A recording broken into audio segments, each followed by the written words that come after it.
गौतम गांधी का बड़ा प्लान आखिर क्यों नहीं किए उसने प्रार्थना के फोन से अपने वीडियोस डिलीट।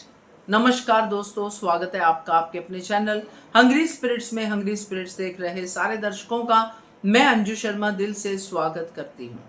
आज गौतम गांधी के हाथ में प्रार्थना का फोन आ गया।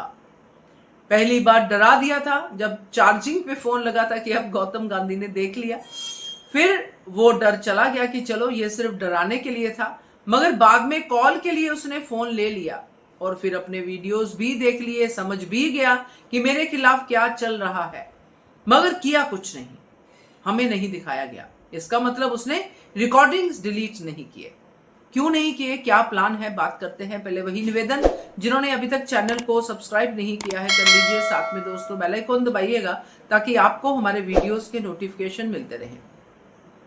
तो गौतम गांधी बहुत ही शातिर खिलाड़ी है, ये तो हम अब तक समझ ही चुके हैं। शातिर गौतम गांधी है या बाकी लोग मूर्ख हैं, ये तो मैं आप लोगों पे छोड़ती हूँ, क्योंकि राघव ने भी ये बात कही कि ये इन सबको तुम मूर्ख बना सकते हो, मुझे नहीं बना सकते, तो इसको हम चर्चा में नहीं लेते हैं। ये हम देखते ही आ रहे, कभी ये कभी वो। खैर, यहाँ पे गौतम गांधी जो वीडियोस देख लेता है अपने, और वीडियोस देख के उसका दिमाग जो है चलना शुरू हो जाता है और भी स्पीड में। वो ये जानने की कोशिश कर रहा था कि इतने दिनों से प्रार्थना के अंदर इतना हौसला कहां से आ गया। उसका शक अनुपमा में था, जो बिल्कुल सही है। अनुपमा ने उसको बहुत हिम्मत दी है प्रार्थना को, ताकि वो अपनी आवाज को बुलंद कर सके, और उसने किया। मगर यहां पे गौतम गांधी की पत्नी उसके ऊपर चिल्लाए, उसके ऊपर उंगली उठाए, उसको मारने को दौड़े और मार भी दे। ये उसको कैसे बर्दाश्त होगा? वो बाल की खाल तो निकालेगा ही। और जब वो रिकॉर्डिंग्स देख लेता है तो उसको समझ में आ जाता है कि ये सब जो है किसने किया है। मेरी बीवी का इतना दिमाग तो है नहीं, और बात भी सही है। एक पढ़ी लिखी, एक एमबीए लड़की जो इतनी देर पढ़ाई करके एक बंदे के साथ शादीशुदा जीवन जी रही है, उसको इतनी अक्ल नहीं है कि अगर वो मुझे मारता है तो मैं उसका सबूत इकट्ठा कर लूं। ये किसी को, प्रार्थना को बताने की जरूरत नहीं थी, प्रार्थना को खुद ही करना चाहिए था, मगर नहीं कर पाई, क्योंकि यहां पे भी प्रार्थना अपनी हिम्मत नहीं दिखा पाई।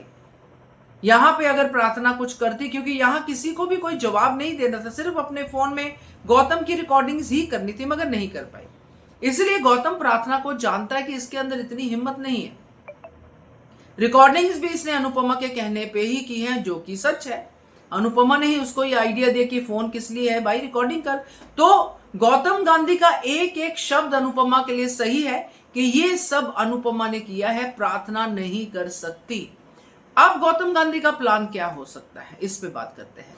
क्योंकि गौतम गांधी ने डायग्नोस कर लिया है कि प्रार्थना तब तक ऐसा ही करती जाएगी और कभी भी उसे फंसा सकती है। अगर रिकॉर्डिंग कर सकती है तो और भी आगे बहुत कुछ कर सकती है। तो प्रार्थना को मत मारो, प्रार्थना की हिम्मत को मारो, यानी कि अनुपमा को मारो। इसलिए उसने ये वाला जो अब आगे का प्लान किया होगा, यही होगा कि रिकॉर्डिंग्स डिलीट करने का कोई फायदा नहीं है, क्योंकि गौतम गांधी को यह पता ही नहीं है कि रिकॉर्डिंग्स अनुपमा के पास जा चुके हैं या राही के पास जा चुके हैं, उसको नहीं पता।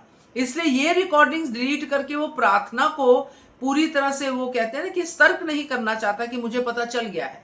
अगर रिकॉर्डिंग्स डिलीट करता है तो प्रार्थना समझ जाएगी कि गौतम के हाथ में फोन गया था, उसने डिलीट कर दिया। तो अगर मैं डिलीट कर भी देता हूं तो मुझे कहां पता है कि इसकी आगे कॉपीज गई हैं कि नहीं गई। इसलिए उसने डिलीट नहीं किया। उसने ये सोचा कि अब मैं अनुपमा को ही डिलीट कर दूंगा। इसलिए आगे जो भी होगा, राघव को गोली लगेगी अनुपमा के रेस्क्यू में, या जो भी कुछ होगा, ये आगे गौतम गांधी का प्लान होगा, अनुपमा को खत्म कर देना। अनुपमा नहीं तो हिम्मत नहीं, हिम्मत नहीं तो प्रार्थना कहीं जाएगी ही नहीं।